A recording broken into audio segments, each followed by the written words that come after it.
রসুলে আকরম শোনেন সবই বসির তিনি আলিম তিনি।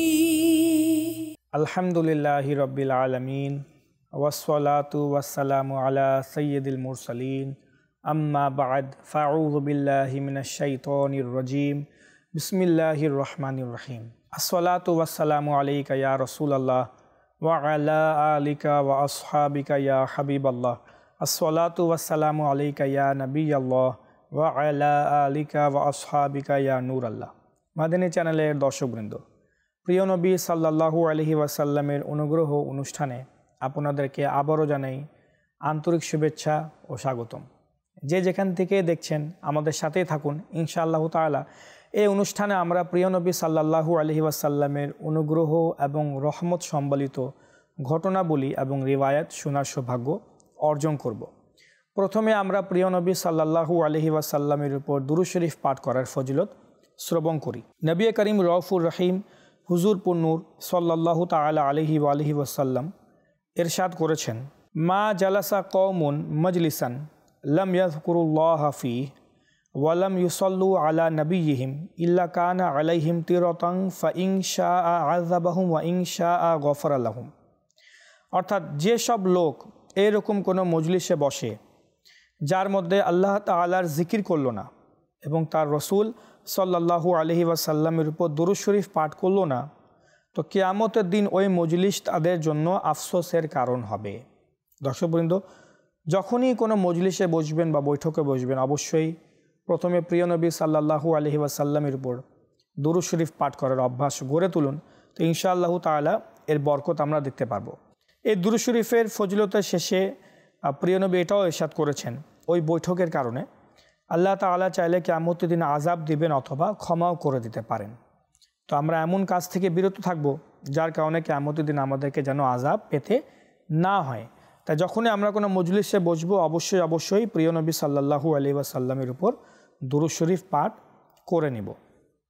আজ আমরা প্রিয় নবী সাল্লাল্লাহু আলাইহি ওয়াসাল্লাম পুরা জাহানের জন্য তিনি যে রহমত দয়ালু এ সম্পর্কে আমরা সহিহ হাদিসে মুবারাকা দ্বারা ঘটনা বলি শোনার সৌভাগ্য অর্জন করব। প্রথমেই বুখারী শরীফের একটি হাদিসে মুবারাকা দ্বারা আমরা জানব যে প্রিয় নবী সাল্লাল্লাহু আলাইহি ওয়াসাল্লাম সকল মাখলুকের প্রতি আল্লাহ তাআলার সৃষ্টির প্রতি কত দয়ালু, কত মমতাপূর্ণ। বুখারী শরীফের হাদিসে মুবারাকাতে রয়েছে হযরত আয়েশা সিদ্দিকা রাদিয়াল্লাহু তাআলা আনহা থেকে বর্ণিত, ক্বালাত লি রাসূলিল্লাহি সাল্লাল্লাহু আলাইহি ওয়াসাল্লাম ইয়া রাসূলুল্লাহ হাল আতা আলাইকা কওমুন কানা আশাদ্দা মি ইয়াউমি উহুদ। মা আয়েশা সিদ্দিকা রাদিয়াল্লাহু তাআলা আনহা ইরশাদ করেন যে ইয়া রাসূলুল্লাহ, আপনার উপর কি উহুদের দিনের চেয়েও কঠিন কোনো দিন এসেছে? অর্থাৎ উহুদ যুদ্ধের সময় প্রিয় নবী সাল্লাল্লাহু আলাইহি ওয়াসাল্লামের উপর অত্যন্ত কষ্ট বয়ে যায়। অমুসলিমদের পক্ষ থেকে প্রিয় নবীকে অনেক কষ্ট প্রদান করা হয়। তো মা আয়েশা সিদ্দিকা রাদিয়াল্লাহু তাআলা আনহা তাই ইরশাদ করছেন যে উহুদের চেয়েও কঠিন কি কোনো দিন আপনার উপর দিয়ে অতিক্রম হয়েছে?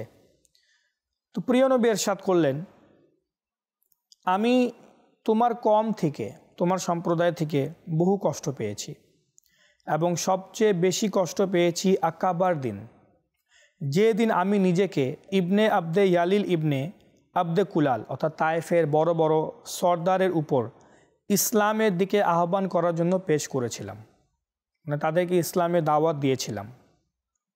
সে আমার দাওয়াত গ্রহণ করলো না, ইসলামের বড় সর্দারের মধ্যে থেকে একজন, এবং অন্যান্যরাও আমার দাওয়াত গ্রহণ করলো না। সুতরাং আমি চিন্তিত হয়ে চলতে শুরু করলাম। তারপর কার্নু সালিব অর্থাৎ বর্তমানে সাইল কবির নামক স্থানে পৌঁছালে সেখানে কিছু স্বস্তি অনুভব করলাম। অর্থাৎ তায়েফের ঘটনা প্রিয় নবী ইরশাদ করছেন যে আমি সেখানকার সর্দারদের কাছে যখন গিয়েছিলাম তো তারা আমাকে খুব কষ্ট দিয়েছিল, মানে উহুদের চেয়েও কষ্ট আমি সেদিন পেয়েছিলাম। এক তো তারা ইসলাম গ্রহণ করে নাই, আমাকে অস্বীকার করলো এবং আমার সাথে খুব খারাপ আচরণ করলো। তো আমি সেখান থেকে বের হয়ে সাইল কবির নামক স্থানে এসে একটু স্বস্তি অনুভব করলাম। আমি আকাশের দিকে মাথা উঠিয়ে দেখতে পেলাম যে একটা মেঘখণ্ড আমার উপর ছায়া করে আছে, অতঃপর গভীর দৃষ্টিতে দেখলাম তাতে জিবরিল আলাইহিস সালাম রয়েছেন।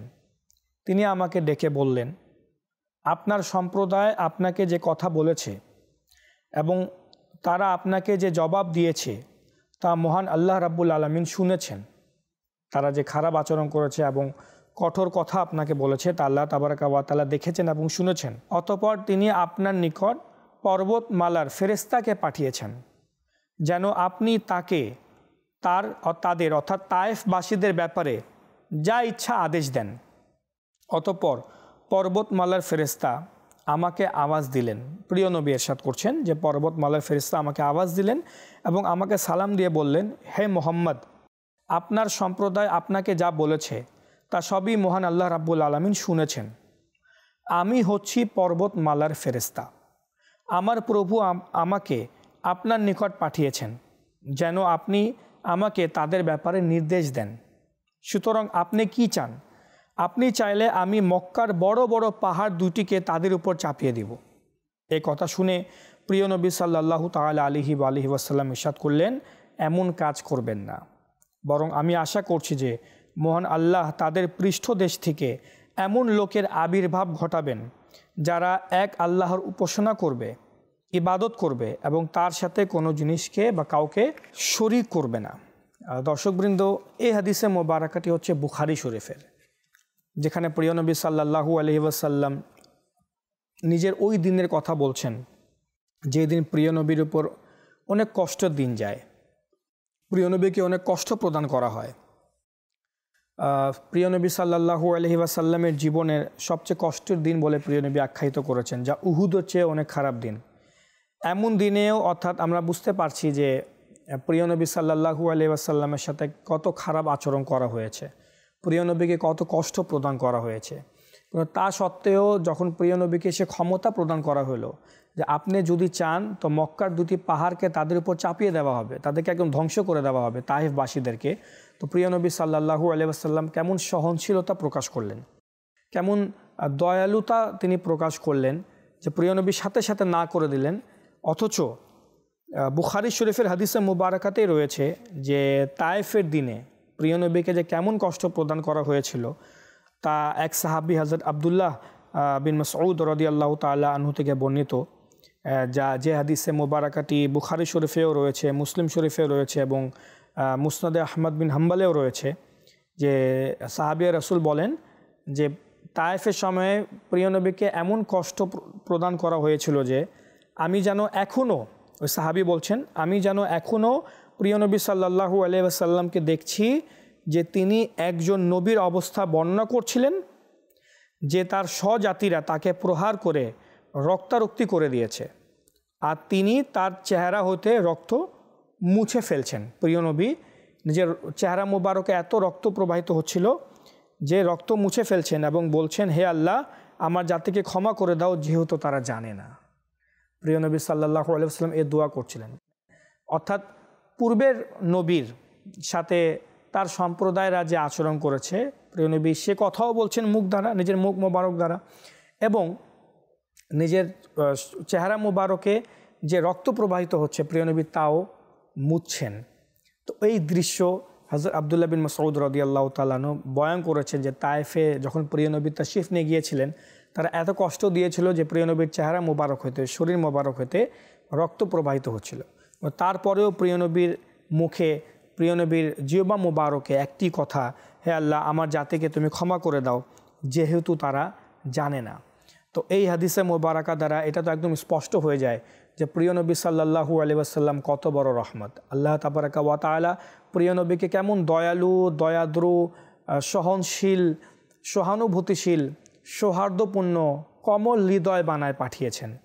এরকম অসংখ্য হাদিসে মোবারকা রয়েছে, যেমন বুখারী শরীফ, মুসলিম শরীফ, বাইহাকি, ইবনে আসাকিরে রয়েছে যে হযরত আবু হুরায়রা রাদিয়াল্লাহু তাআলা আনহু থেকে বর্ণিত যে প্রিয় নবী সাল্লাল্লাহু আলাইহি ওয়াসাল্লামের সাথে ওই সময়কার মুশরিকরা যারা অমুসলিম ছিল, প্রিয় নবীর উপর ঈমান নিয়ে আসে নাই, তারা এমন কঠোর আচরণ করত, এমন খারাপ আচরণ করত, প্রিয় নবীকে কষ্ট দিত শারীরিকভাবে, মানসিকভাবে, যে সাহাবায়ে কেরামগণ ইরশাদ করলেন যে ইয়া রাসূলুল্লাহ, উদউ আলাল মুশরিকিন, ইয়া রাসূলুল্লাহ আপনি মুশরিকিনদেরকে বদুয়া দিন, তাদের জন্য বদুয়া করুন।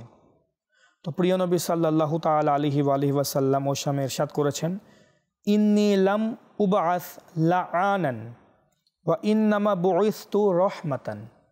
অর্থাৎ প্রিয় নবী ইরশাদ করেন, আমি তো অভিসম্পাদকারী রূপে প্রেরিত হই নাই, আমাকে এই কারণে প্রেরণ করা হয় নাই, বা এভাবে আমাকে প্রেরণ করা হয় নাই যে আমি মানুষদেরকে বদুয়া দিব, বরং প্রেরিত হয়েছি রহমত স্বরূপ। আমাকে তো রহমত বানিয়ে প্রেরণ করা হয়েছে, তো আমি বদুয়া কিভাবে দেই।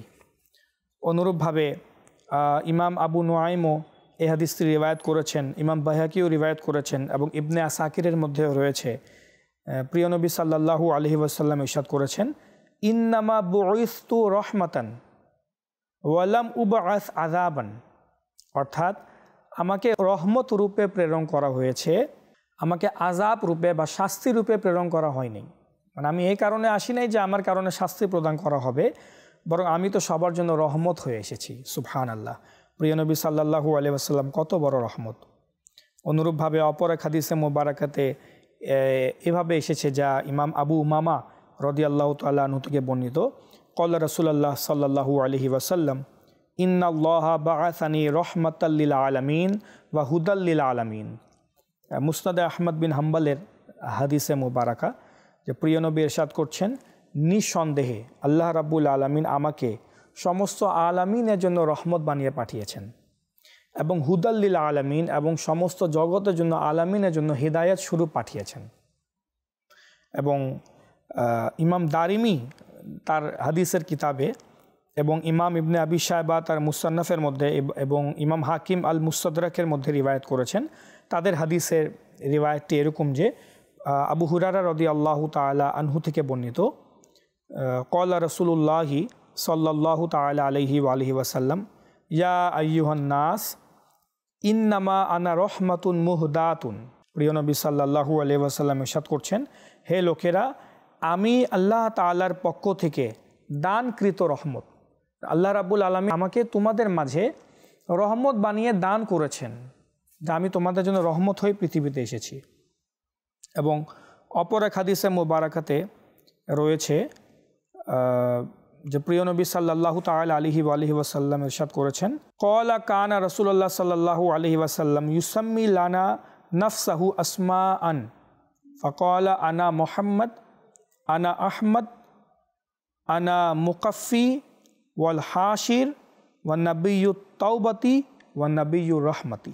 যে রাসূলুল্লাহ সাল্লাল্লাহু আলাইহি ওয়াসাল্লাম ইরশাদ করেছেন, আমি মুহাম্মদ, আহমদ, মুকাফফি অর্থাৎ সর্বশেষ, আল হাশির সমবেতকারী, তওবার নবী, রহমতের নবী।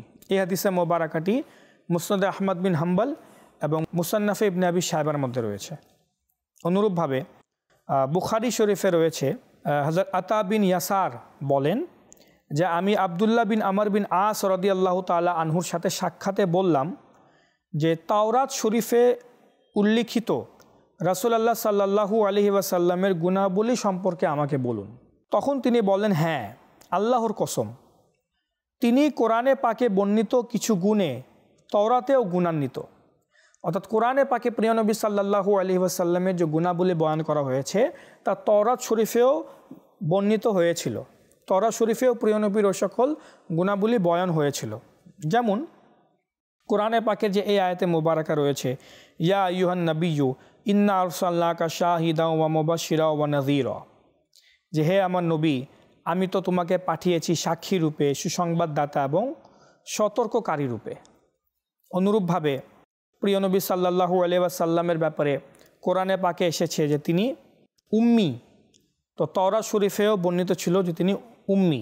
প্রিয় নবী সাল্লাল্লাহু আলাইহি ওয়াসাল্লাম আল্লাহ তাআলার বান্দা এবং রসুল, তো এটা তাওরাত শরীফেও বিদ্যমান ছিল।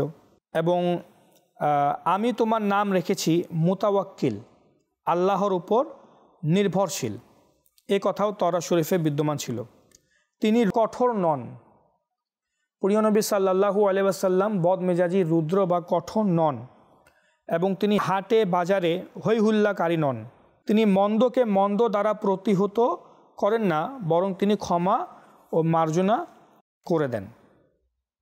অনুরূপভাবে ইমাম দারুল কুতনি তার হাদিসের কিতাবে এবং ইমাম মুসলিম তার মুসলিম শরীফের মধ্যে বিদ্যমান রিওয়ায়াত করেছেন যে কানা রাসূলুল্লাহ সাল্লাল্লাহু আলাইহি ওয়াসাল্লাম রহিমান রহিকা, অর্থাৎ প্রিয় নবী সাল্লাল্লাহু তাআলা আলাইহি ওয়াসাল্লাম অত্যন্ত দয়ালু এবং কমল হৃদয়ে ছিলেন।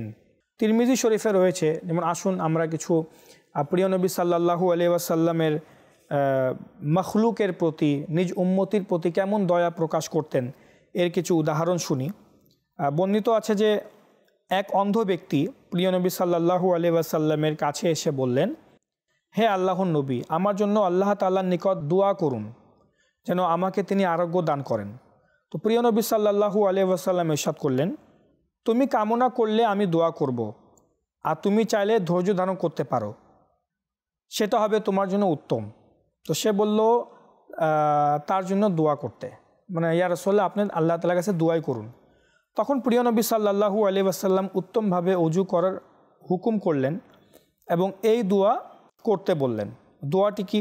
আল্লাহুম্মা ইন্নী আসআলুকা ওয়া আতাওয়াজ্জাহু ইলাইকা বিন্নবিয়্যিকা মুহাম্মাদিন নবিয়্যির রহমাতি, এই যে নবিয়্যির রহমাতি, ওয়া ইন্নী তাওয়াজ্জাহতু বিকা ইলা রব্বি ফি হাজাতি হাযিহি লিতুকদা লি আল্লাহুম্মা শাফিহু ফিয়া।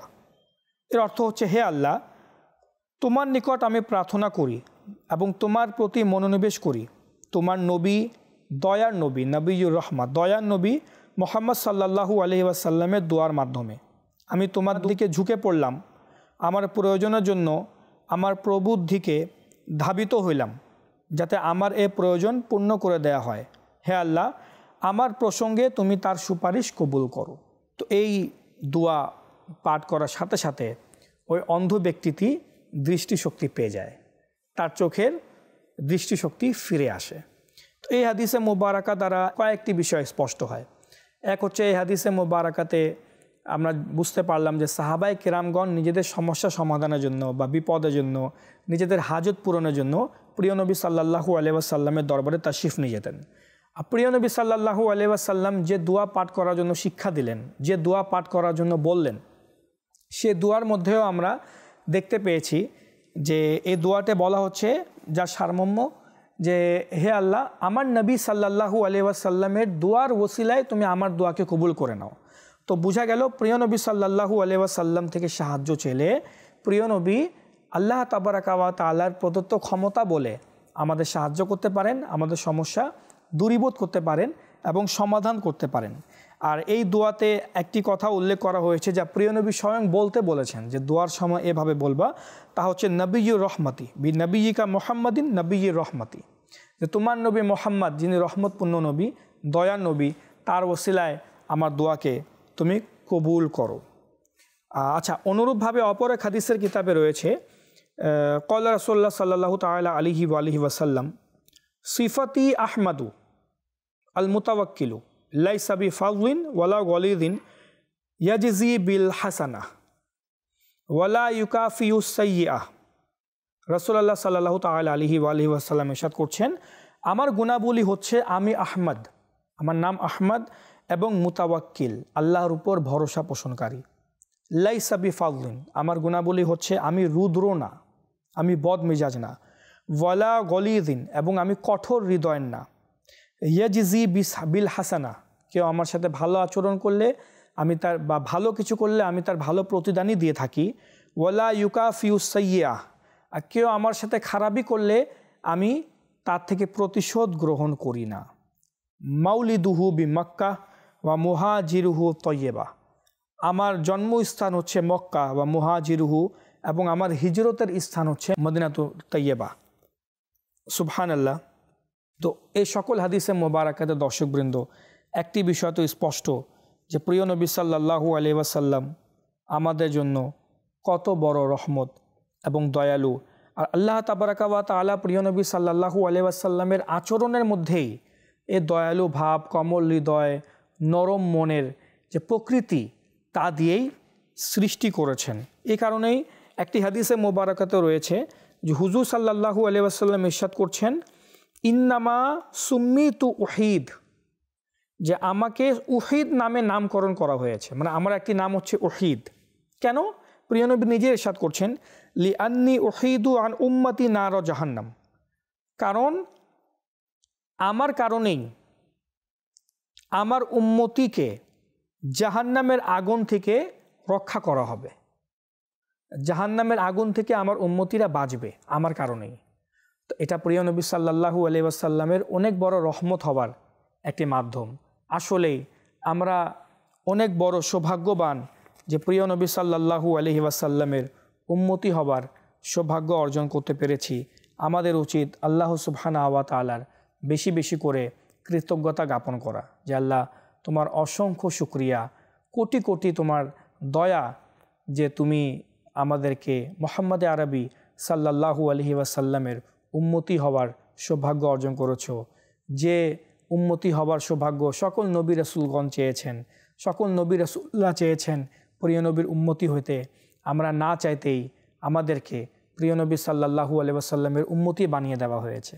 আজ আমরা কত নাফরমানি করি, আল্লাহ তাআলার গুনাহ করি, সগীরা কবিরা গুনাহ আমাদের থেকে সংগঠিত হয়ে যায়, কিন্তু তারপরেও আল্লাহ তাবারাকা ওয়া তাআলার আযাব আমাদের উপর পতিত হয় না। এর কারণ কি? কারণ আমরা প্রিয় নবী সাল্লাল্লাহু আলাইহি ওয়াসাল্লামের উম্মতি। আর আমাদের প্রিয় নবী আমাদের জন্য প্রচুর পরিমাণে দোয়া করেছেন যেন আমাদের নাফরমানির কারণে আল্লাহ তাআলা আমাদের উপর এমন আযাব না নাজিল করে যে আমরা ধ্বংস হয়ে যাই। আল্লাহ তাবারাকা ওয়া তাআলা আমাদের অন্তরে প্রিয় নবী সাল্লাল্লাহু আলাইহি ওয়াসাল্লামের মহব্বত ও ভালোবাসাকে যেন আরও বৃদ্ধি করে দিক, যেন আমরা ইশকে রাসূলের সাথে দ্বীনে ইসলামের বিধিবিধানকে সুন্দরভাবে অনুসরণ করতে পারি এবং নিজের জীবনকে আমরা রহমতপূর্ণ নবিউর রহমা হুজুর সাল্লাল্লাহু আলাইহি ওয়াসাল্লামের জীবন অনুযায়ী আমরা যেন পরিচালনা করতে পারি। আমিন বিজাহিন নবিয়িল আমিন সাল্লাল্লাহু তাআলা আলাইহি ওয়া আলিহি ওয়াসাল্লাম।